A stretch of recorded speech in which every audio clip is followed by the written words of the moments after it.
जय हिंद बच्चों। जय हिंद सर। देखिए, आज मैं आपको संख्या पर आधारित प्रश्न को बताने वाला हूं। मैथ से संबंधित संख्या पर आधारित प्रश्न है आपके सामने। इसको हम बारी बारी से सोल्व करते हैं। इस टाइप का बहुत सारा आपके सामने क्वेश्चन आएगा, है ना, नेक्स्ट वीडियो में। तो हम स्टार्ट करते हैं।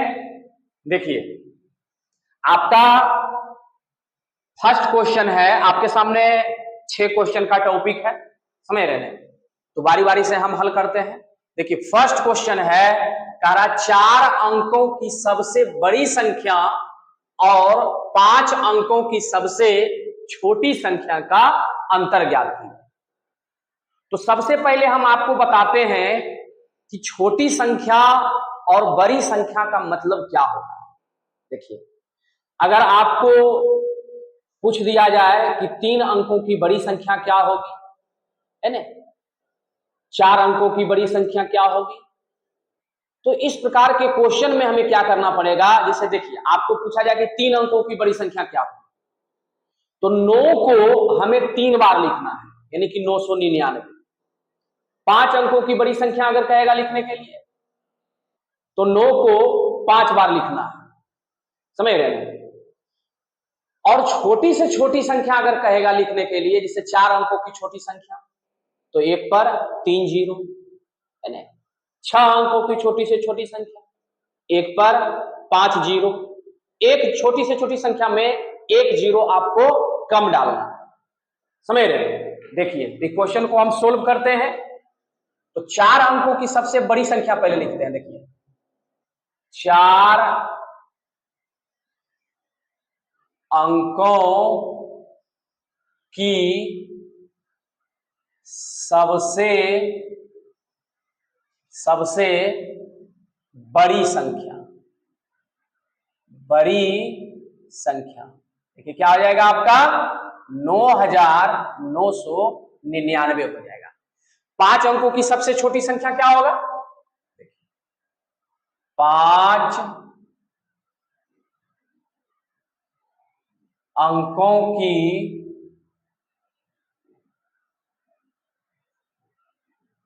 सबसे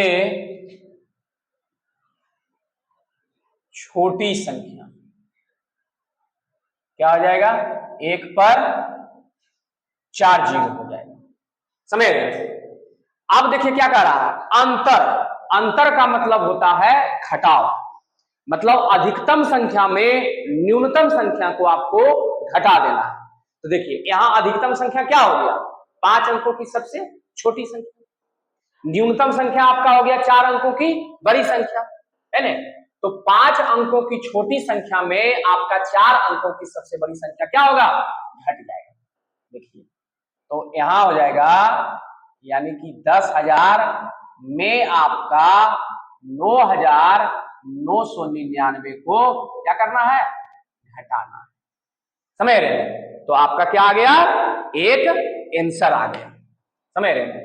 आपका यहां पर एक आंसर, बात समझ में आई। अब देखिए, नेक्स्ट क्वेश्चन आपका क्या है, 4 अंकों की अधिकतम संख्या क्या होगी। तो पहले 4 अंकों की अधिकतम संख्या लिख लें। 4 अंकों की अधिकतम, 4 अंकों की अधिकतम संख्या क्या हो जाएगा, 9,999। कारा जो 91 से पूर्णतः विभाजित हो। अब देखिए, 91 से पूर्णतः विभाजित होने का मतलब क्या है, कि 4 अंकों की बड़ी से बड़ी संख्या में 91 से आपको भाग देना पड़ेगा, समझ रहे हैं। क्या करना पड़ेगा, 91 से भाग देना पड़ेगा। तो देखिए, हम भाग देते हैं यहां पर। देखिए, 91 से भाग देना है 9,999 में, समझ रहे। तो एक बार में लगेगा। देखिए क्या हो जाएगा आपका, 91 हो जाएगा, यहां 8 होगा 9 में से, है ना, यहां 9 घटेगा, यहां 0 हो जाएगा, समझ रहे हैं। अब देखिए ऊपर से कंटिन्यू 2 अंक आपका यहां पर क्या हो रहा है, उतर रहा है ना। तो 2 अंक आने का मतलब पहले यहां पर एक 0 होगा। अब देखिए 9 बार में इसको लगाएंगे, कितना होगा, 81 हो जाएगा, यानी 819। इसको घटाएंगे 0 आएगा, यहां क्या आएगा, 8 आएगा, ये आपका कट गया। देखिए तो 4 अंकों की अधिकतम संख्या जो 91 से पूर्णतः विभाजित होने का अर्थ है कि आपका शेषफल नहीं बचना चाहिए, समझ रहे हैं। तो हमें क्या करना पड़ेगा कि अगर इस शेषफल को हम 4 अंकों की बड़ी से बड़ी संख्या में अगर घटाते हैं, है ना, तो 91 से पूर्णतः विभाजित हो जाएगा, समझ रहे हैं। तो हमें इस 80 को 4 अंकों की बड़ी से बड़ी संख्या में क्या करना पड़ेगा, घटाना पड़ेगा। देखिए इस 80 को 4 अंकों की बड़ी से बड़ी संख्या में घटा देंगे। देखिए घटकर आपका कितना आएगा, 9 आएगा, 1 आएगा, 9 9, यानी कि 9919 आपका आंसर आया, है ना। ये आपका हो गया 9919 आपका आंसर आया। देखिए अगला क्वेश्चन आपका क्या है, 24 और 18 में उभयनिष्ठ गुणनखंडों की संख्या, क्या कह रहा है, 24 और 18 में उभयनिष्ठ गुणनखंडों की संख्या, समझ रहे हैं। तो देखिए हमें क्या करना पड़ेगा, पहले 24 के गुणनखंडों की संख्या लिखना होगा, यानी कि 24 में से किसकी संख्या से भाग लगेगा, समझ रहे हैं। देखिए 1 से, 2 से, 3 से, 4 से, 6 से, उसके बाद 8 से, उसके बाद 12 से, उसके बाद 24, है ना। इसी प्रकार से 18 आपके सामने देखिए, है ना, 1 से, 2 से, 3 से, 6 से, 9 से, उसके बाद 18 से। देखिए उभयनिष्ठ का मतलब क्या होता है, जो दोनों में मिल रहा है ना, क्योंकि उभयनिष्ठ गुणनखंडों की संख्या ज्ञात करना है। तो देखिए दोनों में क्या मिल रहा है, दोनों में मिल रहा है आपका 1 मिल रहा है, दोनों में क्या मिल रहा है, 2 मिल रहा है, दोनों में क्या मिल रहा है, 3 मिल रहा है, और दोनों में क्या मिल रहा है, 6, है ना। तो देखिए उभयनिष्ठ गुणनखंडों की संख्या आपका क्या हो गया, है ना।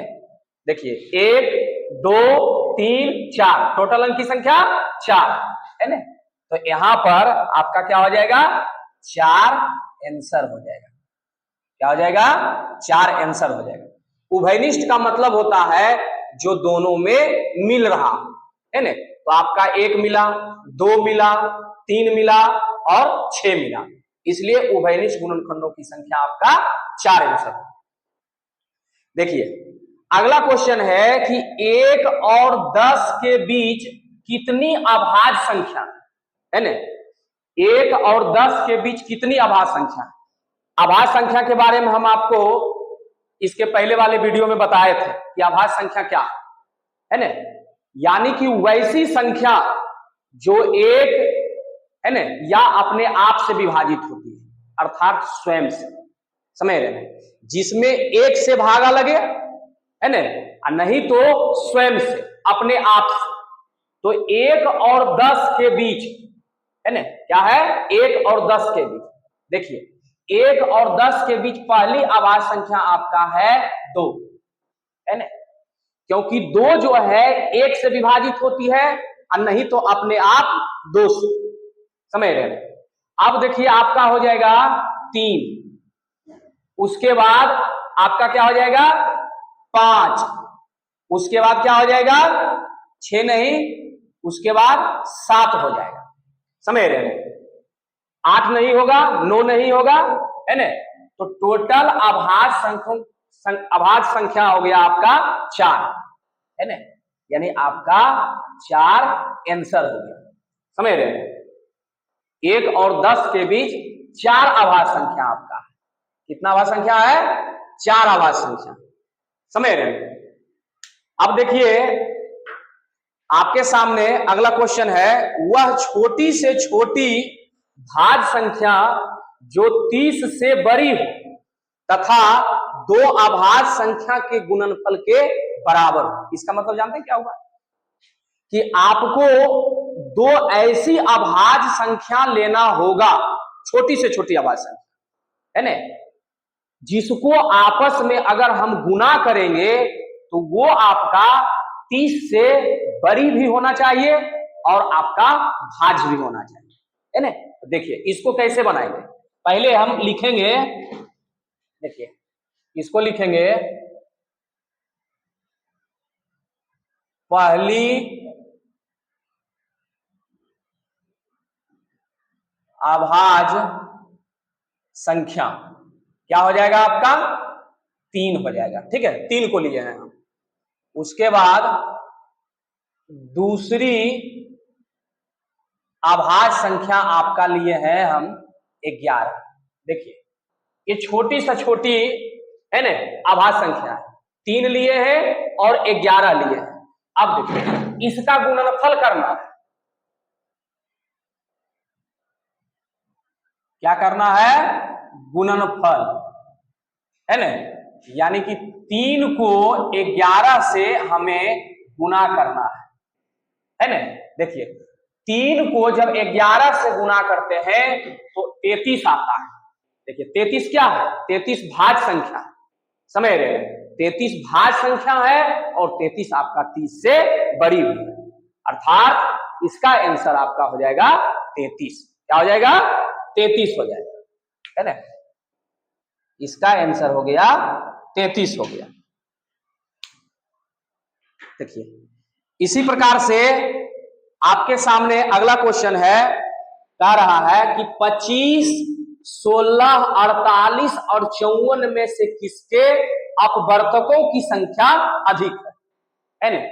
अपवर्तक का मतलब बताए थे, अपवर्त और अपवर्तक क्या है, यानी कि 25 में से, 16 में से और 48 में से किसकी संख्या से भाग लगेगा, है ना। देखिए हम यहां पर लिखते हैं, देखिए 25 है ना और 54 है, 25, 16, 48 और 54।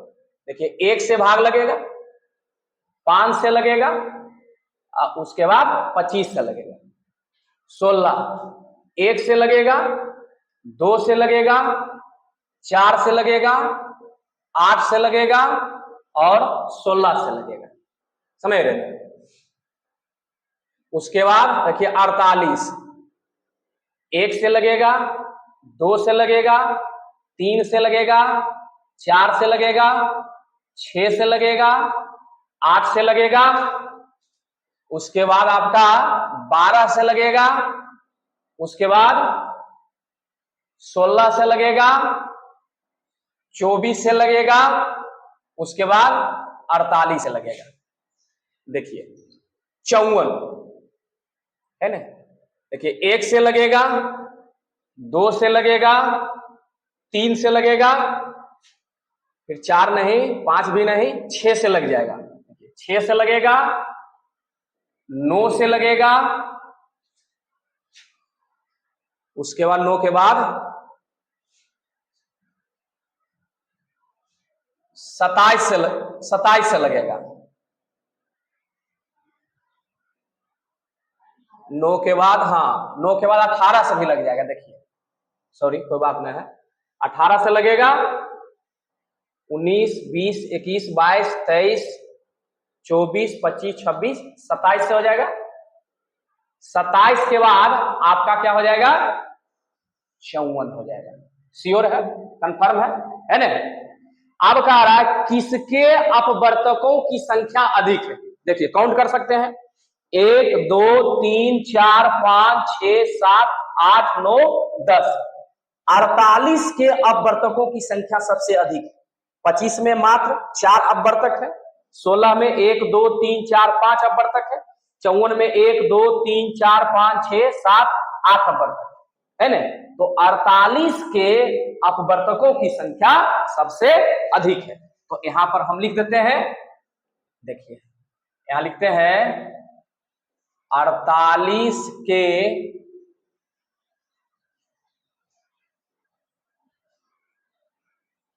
अपवर्तकों की संख्या ज्यादा